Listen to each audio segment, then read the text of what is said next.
பழனியில் 18ஆம் நூற்றாண்டு சிவகங்கை சீமை செப்பேடு கண்டுபிடிப்பு. பழனி முருகனுக்கு அளிக்கப்பட்ட நிலக்கொடை பற்றி எழுதப்பட்டிருப்பது தெரியவந்தது.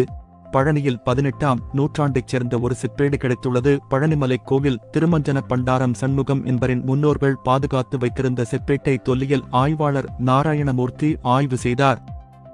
கணியர் ஞானசேகரன் உதவியோடு செப்பேட்டை ஆராய்ந்த நாராயணமூர்த்தி கூறியதாவது: இந்த செப்பேடு சிவகங்கை சீமையின் அரசர் விஜய ரகுநாத பெரிய உடையார் தேவர் பழனி முருகனுக்கு அளித்த பூமி தானம் எனும் நிலக்கொடையை பற்றி கூறுகிறது. செப்பேட்டை சிவகங்கை அரசர் பழனியில் வசிக்கும் காசி பண்டாரத்தின் மகன் பழனிமலை பண்டாரத்துக்கு வழங்கி உள்ளார். பழனிமலை முருகனுக்கு திருக்கால சந்தி கால பூஜையில் திருவிளக்கு, திருமாலை அபிஷேகம், நைவேத்தியம் ஆகியவை தடைபடாமல் நடப்பதற்காக